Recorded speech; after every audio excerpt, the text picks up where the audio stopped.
Does God care about my sexuality? Pete? I think without a doubt. He created us.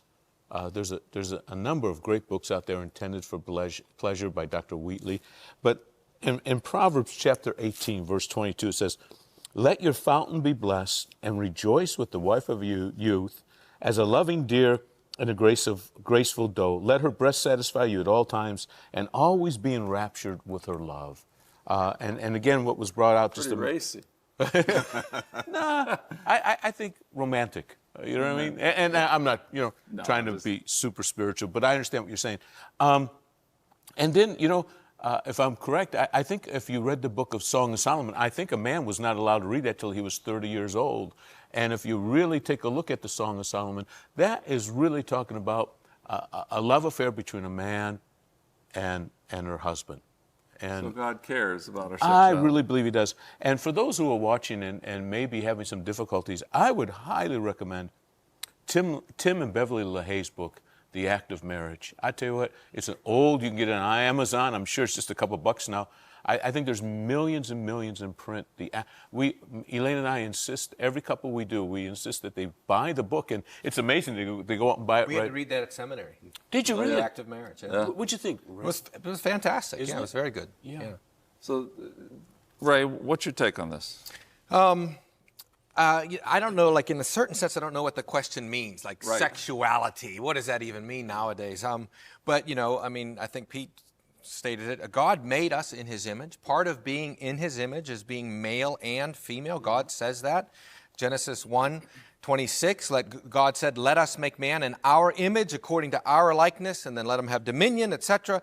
And then, so God created man in his own image. In the image of God, he created him. Male and female, he created them. By the way, that's the first time we get in the Bible mentioned male and female. Even though we assume the animals were made that way, it never says that. It never says male and female until mankind is created. And so being male or female is essential to being in the image of God. And everybody is unchangeably one of those things. No matter what you do, no matter what someone tells you, no matter what, God forbid, permanently altering surgery you might get, every cell in your body is XX or XY, except for the one in every several thousand birth defects where, that can get messed up, but that's a birth defect. Yeah. We are still male or female. It's part of our being in the image of God because, as we looked at last time, the two become one. Right. Just as God is one being, three persons, so one man, one woman become one flesh, and from that proceeds a third person, completing sort of the human trinity, when you think about it. And that's one of the reasons why it's so important that we have that commitment. Because when we prostitute ourselves or when we treat sex as for pleasure, we're saying this is what God is like. God is unholy. God is corrupt. And because that images God when we're in that marriage that God designed for that kind of love. So Jay, God cares about our sexuality. And again, I agree with what Ray said, is that so much of that word is so loaded with so many meanings right now. What's your take on this? I think that when it comes to that, the Bible's full of how he cares about it. That's why he created it. If he didn't care about it, he wouldn't have created it. He created it for us. He created it for within the confines of marriage for pleasure. He created it to procreate.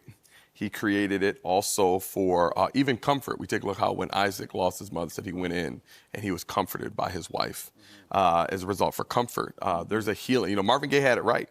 There is a healing that happens when you come together with your spouse. Sexual healing here, are you? I hope not. Wake up. I don't know where we're going here, everybody. But, in all honesty, though, there is a healing that takes place. Like if you have a conflict with your spouse, and you come together.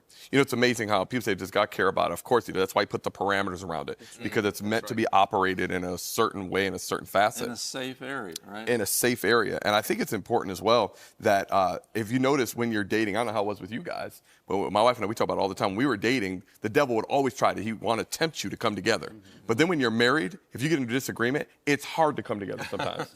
Because the devil knows there's a blessing in coming together the way that God created it to be. Wow. Yeah, good point. Dr. Glaze. Well, I'll just look at it from the natural perspective. Why did God give a man the body parts that he gave to the man? And why did he give the woman the body parts that he gave? I think, the message that he's saying is that I created you distinct so that, and going back to the verse that you read in Proverbs, so that you can come together and enjoy each other. You know, so I think that there's a certain amount of enjoyment, and to me, when two people of the same sex come together, that's a perversion of that enjoyment.